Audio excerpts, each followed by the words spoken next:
नमस्कार, बहुत स्वागत है आपका न्यूज नेशन देख रहे हैं आप। मैं हूं आपके साथ ज्योति तनेजा भसीन। शुरुआत करेंगे इस बुलेटिन की बड़ी खबर के साथ। संसद सुरक्षा में सेंध से जुड़ी बड़ी जानकारी आ रही है। गुरुग्राम से हिरासत में लिए गए हैं विशाल और उसकी पत्नी। दिल्ली पुलिस कर रही है दोनों से पूछताछ। कई साल से काम नहीं कर रहा था विशाल। सूत्रों के हवाले से ये बड़ी जानकारी है कि विशाल कोई काम नहीं करता था, कई साल से घर पर बैठा हुआ था, काम नहीं कर रहा था। विशाल का पत्नी से झगड़ा भी होता रहता था। और ये विशाल और विशाल की पत्नी की तस्वीर। और हम आपको बता दें कि विशाल कई सालों से काम नहीं कर रहा था। गुरुग्राम से हिरासत में लिया गया विशाल और उसकी पत्नी को। और जानकारी के मुताबिक विशाल का पत्नी से झगड़ा भी होता रहता था। और देखिए कैसे कल संसद की सुरक्षा में बड़ी चूक हो गई, जिसमें कई नाम अब तक सामने आ चुके हैं। 5 गिरफ्तारियां हुई हैं। छठा जो आरोपी है ललित, उसकी तलाश लगातार की जा रही है। अब संसद की सुरक्षा में जिस स्मोक स्टिक से सेंध लगाई गई थी, जो कल लगातार हम आपको दिखा रहे थे, वो आसानी से आपके पास के मार्केट में मिल सकती है। स्मोक स्टिक हमने स्मोक अटैक में इस्तेमाल इस स्टिक के बारे में ज्यादा जानकारी हासिल करने की कोशिश की है। क्या है ये स्मोक स्टिक और कैसे इससे धुआं कोई इलाका हो जाता है, देखिए इस रिपोर्ट में।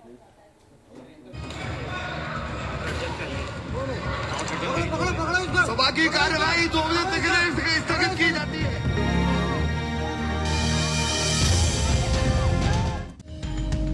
लोकसभा के अंदर से आई ये तस्वीर डराने वाली है। बुधवार को संसद की कार्यवाही चल रही थी कि अचानक अफरा तफरी मच गई। दर्शक दीर्घा से कूदकर एक शख्स तेजी से सांसदों की टेबल पर चढ़कर स्पीकर की तरफ बढ़ा। तभी उसका दूसरा साथी भी दर्शक दीर्घा से कूद गया। सांसदों ने इन्हें पकड़ने की कोशिश की तो आरोपियों ने अपने जूतों से स्मोक स्टिक निकाल ली। पल भर में पूरा सदन पीले धुएं से भर गया।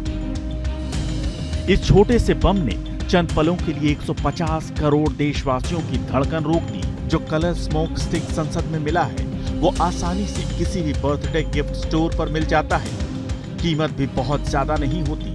साइज के हिसाब से कीमत या फिर क्वालिटी के मुताबिक इसकी कीमत होती है। यही नहीं, ये ऑनलाइन भी उपलब्ध है और बिना किसी पहचान और पूछताछ के कोई भी इसे खरीद सकता है। न्यूज नेशन की टीम ने इस स्मोक स्टिक के बारे में और जानकारी हासिल करने की कोशिश की। 2 प्रदर्शनकारी गैलरी से कूदकर नीचे आए। न सिर्फ नीचे कूदकर आए बल्कि उन्होंने इस गैस को वहां पर पूरी तरह से छोड़ा, जिसके बाद अफरा तफरी मच गई। सांसद भागने लगे, 0 आवर को बंद करना पड़ा। ये स्मोक स्टिक या स्मोक बम 2 तरह के होते हैं। पहला आम नागरिकों के इस्तेमाल के लिए और दूसरा सैनिकों के लिए। पब्लिक के लिए उपलब्ध कलर स्मोक स्टिक हर जगह आसानी से मिल जाता है, जबकि सेना को स्पेशल ऑर्डर पर खास स्मोक बम मिलते हैं। आपको बताते हैं कि स्मोक बम का इस्तेमाल कहां-कहां होता है। सैनिकों के लिए ये कलर स्मोक रेस्क्यू मिशन में काम आता है या फिर मिशन के दौरान अपनी लोकेशन बताने के लिए। एयर शो के दौरान एक्रोबैटिक विमानों से निकलने वाले अलग अलग रंग वाला धुआं भी कलर स्मोक ही है। स्मोक बम का इस्तेमाल दंगा रोकने के लिए किया जाता है, जिसके लिए इसमें जलन पैदा करने वाले केमिकल मिलाए जाते हैं। खेती में कीटनाशकों के छिड़काव में भी इसकी मदद ली जाती है। बदलावों के साथ क्लाउड सीडिंग में भी स्मोक बम का इस्तेमाल होता है।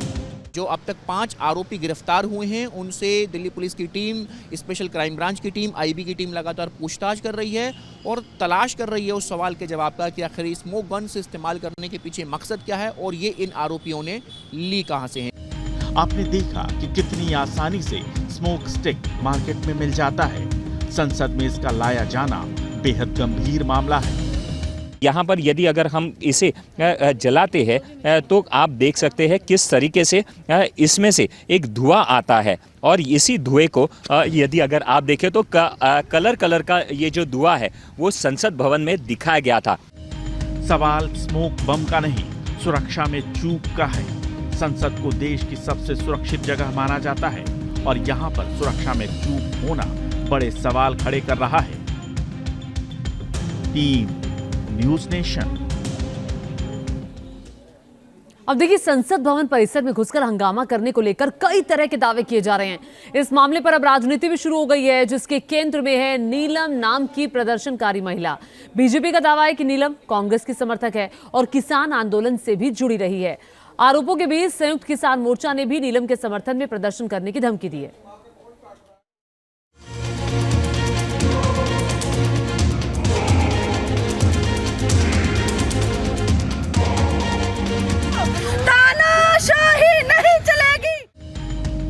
क्या ये देश का माहौल बिगाड़ने की साजिश है? क्या संसद में हंगामा कर देश को बदनाम करना चाहते थे आरोपी? क्या किसी ने आरोपियों को मोहरा बनाया? क्या आरोपी टूल किट गैंग और अर्बन नक्सल ग्रुप के सदस्य हैं?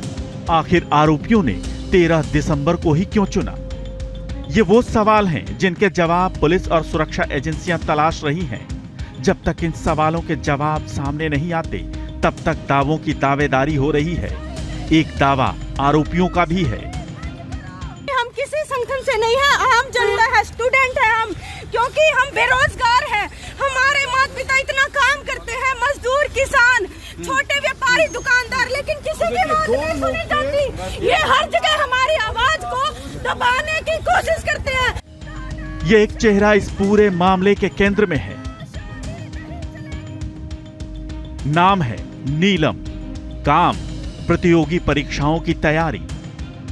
अब हम आपको संसद भवन परिसर में हंगामा करने वाली नीलम की हकीकत बताते हैं। नीलम हरियाणा के जींद जिले की घसो खुर्द गांव की रहने वाली है। वो पिछले 6 महीने से हिसार में एक पीजी में रहकर हरियाणा सिविल सर्विस एग्जाम और HTET यानी हरियाणा शिक्षक पात्रता परीक्षा की तैयारी कर रही थी। ये वही पीजी है जहां रहकर नीलम प्रतियोगी परीक्षाओं की तैयारी कर रही थी। उसका दावा है कि वो पढ़ी लिखी है लेकिन बेरोजगार है। नीलम के घर वाले भी यही दावा कर रहे हैं। हाँ, बेरोजगारी की बात करया करती। मैं बोली माँ ऊँ इतनी, मम्मी मैं ऊँ इतनी पढ़ ली, 2 रोटियां का रोजगार नहीं मिलता, इस तकरीर तो मैं मर जू। ये बात जरूर कहा कर दी। घर की स्थिति कैसी है जी? हम तो गरीब से यहाँ भी अपना लाई पेट चला रहे हैं।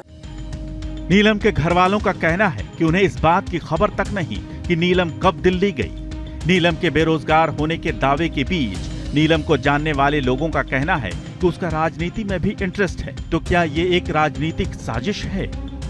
बेरोजगारी का तो सर उन्होंने कई बार मुद्दा उठा लिया। जैसे यहाँ पे किसान आंदोलन में भी गई थी, वो उनके साथ ही थी, किसान आंदोलन में भी किया उन्होंने। संसद की सुरक्षा में चूक को लेकर सियासत भी गरमाने लगी है। संसद परिसर में घुसकर हंगामा करने के बाद नीलम का एक पुराना वीडियो वायरल हो रहा है। बीजेपी नेता अमित मालवीय ने सोशल मीडिया पर नीलम की तस्वीर पोस्ट कर दावा किया है कि आरोपी नीलम कांग्रेस की समर्थक है और आंदोलन जीवी है। इस वीडियो में नीलम कांग्रेस के लिए वोट मांगते हुए दिख रही है।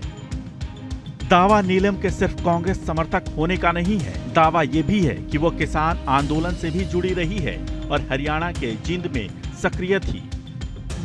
अमित मालवीय के इन दावों पर तब मुहर लग गई जब संयुक्त किसान मोर्चा ने खुलकर नीलम का समर्थन कर दिया। सिर्फ समर्थन ही नहीं बल्कि प्रदर्शन करने की भी धमकी दे दी। सरकारों ने इस पर कड़ा संज्ञान लेना चाहिए। देश के अंदर जो बेरोजगारी बढ़ी है उसको खत्म करने का काम करना चाहिए और तानाशाही को खत्म करवाना चाहिए। ये हमारी मांगे है और उस बेटी नीलम को जल्दी से जल्दी रिहा करना चाहिए, वरना संयुक्त किसान मोर्चा और मजदूर मिलकर कोई बड़ा आंदोलन करने का काम करेंगे। तो क्या बीजेपी के ये दावे सच हैं कि इस हंगामे और प्रदर्शन के पीछे राजनीतिक साजिश है? फिलहाल इस पर पुख्ता तौर पर कुछ नहीं कहा जा सकता, लेकिन सवाल ये भी है कि संसद में हंगामा कर क्या प्रदर्शनकारी अपना लक्ष्य हासिल कर पाएंगे? Team news nation.